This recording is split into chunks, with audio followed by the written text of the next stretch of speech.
તો ફાઇનલી અમારી ખુશી આવી ગઈ છે અગાસી પતંગ ઉડાડવા કાઈ પહોંચ છે કે તો હાલો બધા હાલો બ્લોગમાં હાલો ખુશી દાંત કાઢો હા હા દાંત કાઢો દાંત કાઢો દાંત કાઢો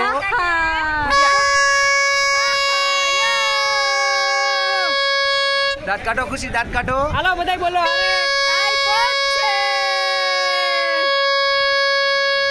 એ આવી ખુશી આવી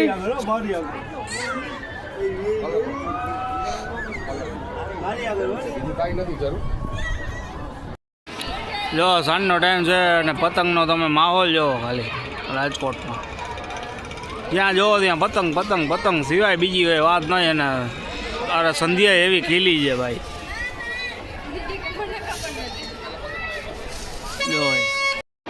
જો અહીંયા સાંજ પડી ગઈ છે પણ આ રાજકોટ છે એટલે પતંગની સાથે પણ જો ફટાકડા ફોડે જો હે આ જો આ દિવાળી જ છે આ જો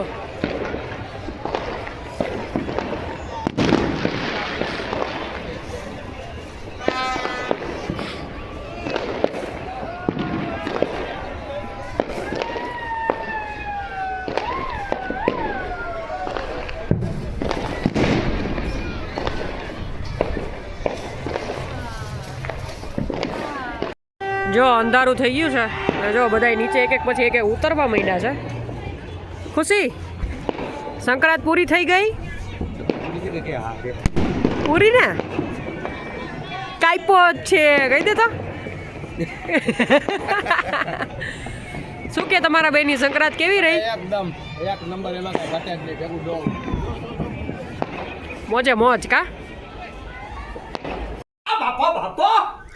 જો ફાઇનલી બધા નીચે આવી ગયા છે અને જો બધા ચા પીવા માંડ્યા છે અને એ ચા છે ને મારા પપ્પાએ બનાવી છે. જો ચાલો કિંજલ ચીયર્સ. જો ફાઇનલી રાત પડી ગઈ છે અને આજે જો મારા મમ્મીને ઘરે જ જમવાનું છે. અહીંયા જો ચાપડી ઊંધિયુંનો પ્રોગ્રામ કરી નાખ્યો છે. શું પ્રીત? પ્રીતનું ફેવરિટ છે. શું કેવું પ્રીત? તો જો ઊંધિયું બનાવી નાખ્યું હતું અને ચાપડી બહારથી લઈ આવ્યા એટલે ફેસ્ટિવલ હોય એટલે મજા આવે. શું કહેવાનું થાય તારું? થાકી ગયા. અને ફ્રૂટ સલાડ. ઓહો વાવ. એ આ જો બગાહા ખાય અત્યારમાં. જો અહીંયા જમવા માટે થઈ ગયા છે બધા રેડી.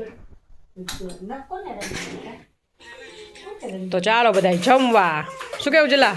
જમી લેવું ને? અને જમીને પછી કેટલી વારમાં સુઈ જવાનું? ખુશી તે જમી લીધું? તે ચાપડી ખાધી? પતરી ખાધી? છાશ પીધી? છાશ પીધી?